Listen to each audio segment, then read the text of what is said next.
আলহামদুলিল্লাহি রাব্বিল আলামিন ওয়াল আকিবাতু লিল মুত্তাকিন ওয়াসসালাতু ওয়াসসালামু আলা নাবিয়্যিনা মুহাম্মদ সাল্লাল্লাহু আলাইহি ওয়াসাল্লাম ওয়া আলা আলিহি ওয়া আসহাবিহি আজমাইন। সুপ্রিয় দর্শক শ্রোতা, আসসালামু আলাইকুম ওয়া রাহমাতুল্লাহি ওয়া বারাকাতুহু। পবিত্র মাহে রমাদান উপলক্ষে সময় সংবাদের বিশেষ তাসাউফ অনুষ্ঠান থেকে আপনাদের সকলকে জানাচ্ছি আন্তরিক শুভেচ্ছা ও মোবারকবাদ। আজ আমরা আলোচনা করব কাফারার পরিমাণ ও আদায় করার পদ্ধতি সম্পর্কে। সুপ্রিয় শ্রোতা, আমরা জানতে পেরেছি মহান রব্বুল আলামিন পবিত্র কোরআনের মাধ্যমে আমাদেরকে জানিয়েছেন যে সিয়াম পালন করা আমাদের জন্য ফরজ। এটি সূরা বাকারার 183 নম্বর আল্লাহ তাআলা বলেছেন এবং 185 নম্বর আয়াতও আল্লাহ তাআলা বলেছেন, ফামান শাহিদা মিনকুম আশ-শাহরা ফালিয়াসুম। কেউ যদি এই মাহে রমাদানে যদি সুস্থ সবল থাকেন এবং তিনি যদি বালেগ হন, তাহলে আল্লাহ তাআলা তার প্রতি ফরজ বিধান দিয়েছেন তিনি সিয়াম পালন করবেন এবং এটা তার জন্য অপশন, একমাত্র সিয়াম পালন করা। সিয়ামের বিপরীত আর অন্য কোনো সুযোগ আল্লাহ তাআলা রাখেননি। রাসূল আকরাম সাল্লাল্লাহু আলাইহি ওয়াসাল্লাম বলেছেন যে এই সিয়াম আল্লাহ তাআলার জন্য এবং আল্লাহ তাআলা তার এই প্রতিদান দিবেন। যেমনটি হাদিসে কুদসিতে এসেছে, আল্লাহ তাআলা বলেছেন যে আস-সাওমু লি ওয়া আনা আজজি বিহি, রোজা আমারই জন্য আর আমি তার প্রতিদান দেব। আল্লাহ রাব্বুল আলামিন সিয়ামের মাধ্যমে আমাদের জীবনের গুনাহ মাফের একটা বিশাল সুযোগ দিয়েছেন।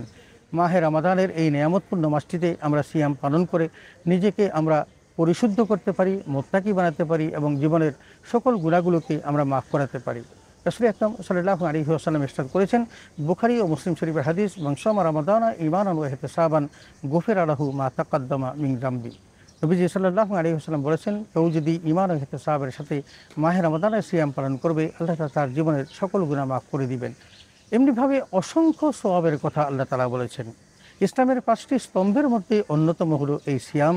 এই সিয়াম পালন করার জন্য আল্লাহ তাআলা যেমনিভাবে আমাদেরকে বলেছেন, রাসূল আকরাম সাল্লাল্লাহু আলাইহি ওয়াসাল্লাম এই সিয়ামের বিধানের মধ্যে এই সুন্দর মাসটি আমাদেরকে পাওয়ার এবং তাকে যথাযথভাবে কাজে লাগিয়ে বিশেষ সওয়াব অর্জন করার সুযোগও দিয়েছেন। এই জন্য বলেছেন, জাআলাল্লাহু সিয়ামাহু ফারিদাতান ওয়া কিয়ামা লাইলিহি তাতাওয়ুআন। আল্লাহ তাআলা এই মাসের সিয়ামকে ফরজ করেছেন এবং রাতের ইবাদতকে নফল করেছেন, যাতে করে মানুষ বেশি বেশি করে আল্লাহর ইবাদত করতে পারে। সুপ্রিয় দর্শক শ্রোতা, এই ফরজ বিধানটি আল্লাহ দিয়ে আবার কিছু সুযোগও দিয়েছেন যে শুধু ফরজ থাকবে তারা রাখবে, কিন্তু কষ্ট হলেও তাদের রাখতে হবে এমনটি নয়। এই জন্য আল্লাহ তাআলা পবিত্র কোরআনের সূরা বাকারার 184 এবং 185 নম্বর আয়াতে দুই জায়গাতেই একটি কথা কমন বলেছেন, ফামান কানা মারিদান আও আলা সাফারিন ফাইদ্দাতুম মিন আইয়ামিন উখার। কেউ যদি অসুস্থ হয় এবং কেউ যদি সফর হালতে থাকে, তাহলে সেটা পরবর্তীতে আদায় করে নেবে, কাজা করে নেবে। তার মানে আল্লাহ সুযোগ দিয়েছেন, শরীয়তসম্মতভাবে সে যদি রোজা ভাঙে তাহলে সে পরবর্তীতে এটা আদায় করে নেবে। অতএব আমাদের গর্ভবতী মা, আমাদের দুগ্ধ পানকারী যে যারা দুগ্ধ দান করেন সেই মারা এবং যারা অসুস্থ, যারা মুসাফির, এদেরকে আল্লাহ বিশেষ সুযোগ দিয়েছেন যে তারা পরবর্তীতে এটা কাজা করতে পারবে। অতএব আমরা একটা বিষয় সম্পর্কে আমরা জানবো যে কারা রোজা ভাঙলে কাফারা দিতে হবে। এটা আমাদের অত্যন্ত গুরুত্বপূর্ণ একটি আলোচনা, কারণ রোজা থাকা অবস্থায় রমজানের বিধি লঙ্ঘনের কারণে রোজাদারের উপর অতিরিক্ত জরিমানা স্বরূপ যে কার্য নির্ধারণ করা হয়েছে তাকেই কিন্তু কাফারা বলা হয়। তার মানে এটা হলো রোজাদার এই সিয়ামের মাসে রোজা পালন করবে, কিন্তু রোজা পালন না করে সে যদি রোজা ভাঙে তাহলে তাকে যে শাস্তি দিবে সেই শাস্তি হলো তার কাফারা, এবং এই কাফারাটি অত্যন্ত কঠিন।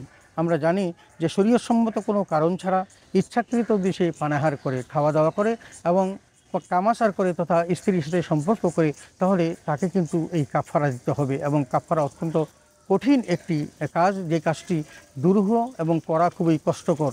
আসুন আমরা কাফারার পরিমাণটুকু সম্পর্কে জেনে আসি। পবিত্র কোরআনে আল্লাহ তাআলা বলেছেন, ফাসিয়ামু শাহরাইনি মুতাতাবিআইন। 1 নম্বর হলো যে একাধারে 2 মাস রোজা রাখতে হবে।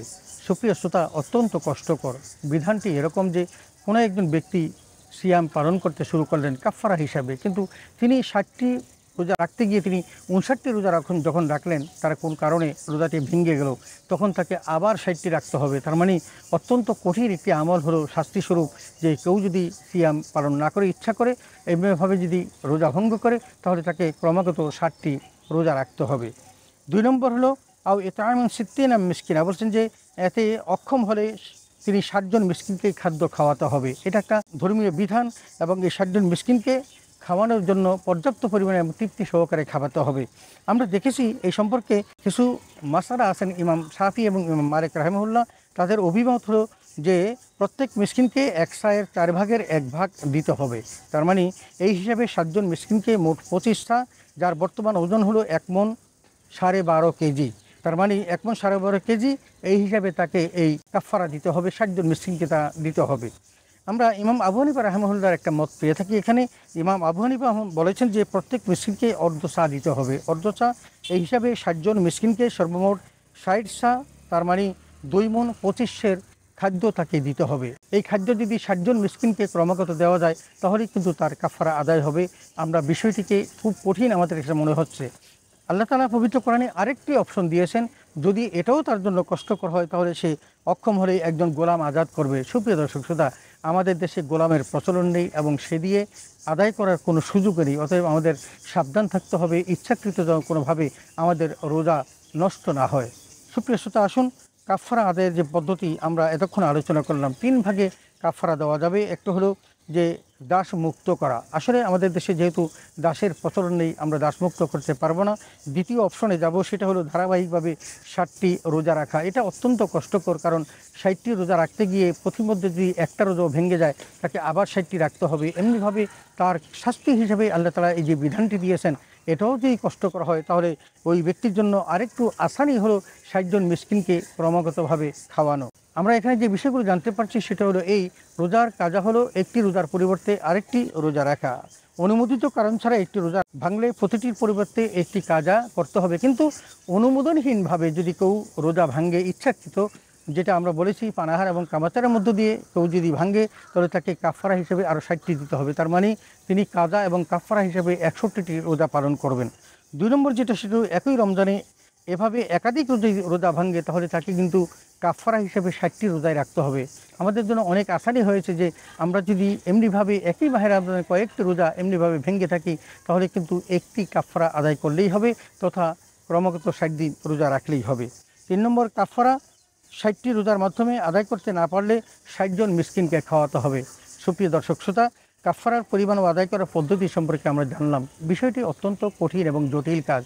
তার চেয়ে সবচেয়ে বড় আসানি হলো আমরা যদি সিয়াম পালন করি। আমার আল্লাহ বলেছেন, ওয়া আন তাসুমু খায়রুল লাকুম ইন কুনতুম তা'লামুন।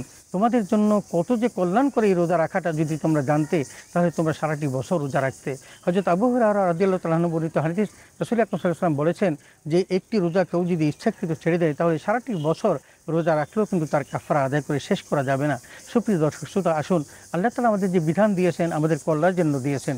আমাদের কল্যাণ ছাড়া অকল্যাণ হবে এমন কোনো বিধান আমার আল্লাহ তাআলা আমাদের উপর চাপিয়ে দেননি। ঠিক তেমনি সিয়ামের মধ্যে আমাদের কল্যাণ আছে, কিন্তু আমরা যদি সেটা লঙ্ঘন করি তাহলে শাস্তি হিসেবে আমাদেরকে কাফারা দিতে হবে এবং কাফারাটি অত্যন্ত কঠিন হয়।